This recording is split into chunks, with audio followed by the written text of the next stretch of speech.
আপনার পরিচয়টা কি? নাগরিক কমিটির আহ্বায়ক। এখানে বক্তব্য দিবেন না।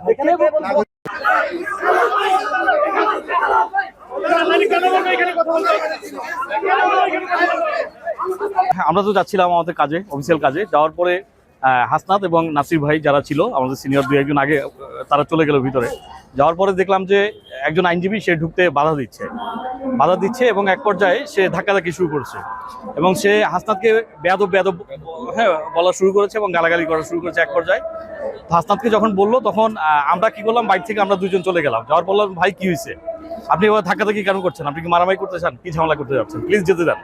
পরে সে বলতেছে, বেয়াদব, আমাকে চিনো তোমরা কে? সে অকথ্য ভাষায় আমাদেরকে গালাগালি করা শুরু করলো। অ্যাকচুয়ালি আমরা জানি না বা ওনাকে চিনিও না উনি কোথাকার আইনজীবী বা ওনার পার্সোনাল আইডেন্টিফিকেশন কি বা এই কোর্টে উনি কোন পজিশনে আছেন সেটা আমরা জানি না। তবে আমার কাছে যেটা মনে হলো যে ওনার যে আপনার বডি ল্যাঙ্গুয়েজ এবং যে ওনার যে উগ্রতা সবকিছু মিলিয়ে মনে হলো উনি কারো এজেন্ডা বাস্তবায়ন করতে এসেছে এখানে। আমরা জানি না স্পেসিফিকলি উনি কোন আইনজীবী বা ব্যক্তিগত ওনার পরিচয় কি বা ওনার সাংগঠনিক কোনো পরিচয় আছে কিনা সেটা আমরা জানি না। যেহেতু হাসনাতকে সে চিনে না, আমরাও তাকে চিনি না, এটা হচ্ছে সবচেয়ে বড় ব্যাপার।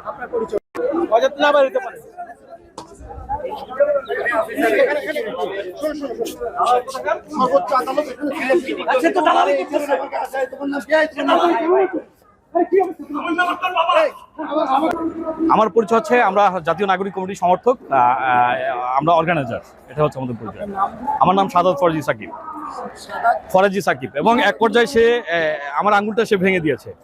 যখন তাকে ফেরানোর চেষ্টা করেছিলাম সে এমন অ্যাটিটিউড করেছে, আমার আঙুলটা বন্ধ ভেঙে গেছে, আপনারা দেখতে পাচ্ছেন যে ফুলে গিয়েছে আমার আঙুলটা। হ্যাঁ, সে এক পর্যায়ে হাতাহাতি তো করেছে এবং সে এক পর্যায়ে ঘুষিও দিচ্ছে আমাকে। হাসনাতকেও সে ধাক্কা দিয়েছে, হাসনাতকেও সে ঘুষি দিয়েছে। হ্যাঁ, আমরা ফেরাতেই গিয়েছিলাম মূলত।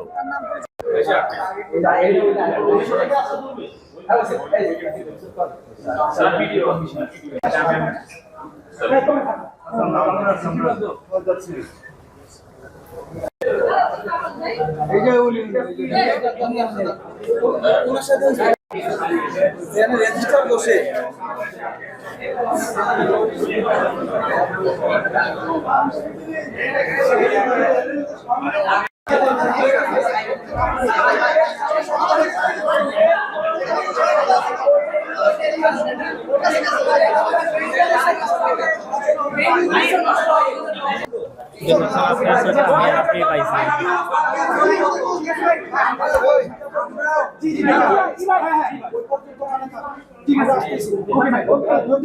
সময় দিলাম না, দুইটার মধ্যে বিচারপতিদের অপসারণ করতে হবে। কি চলছে?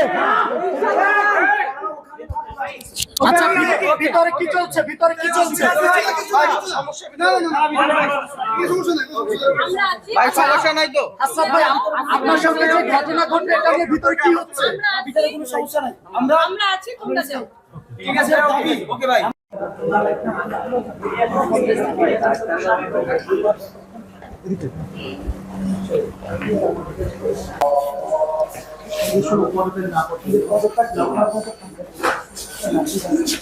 সবাই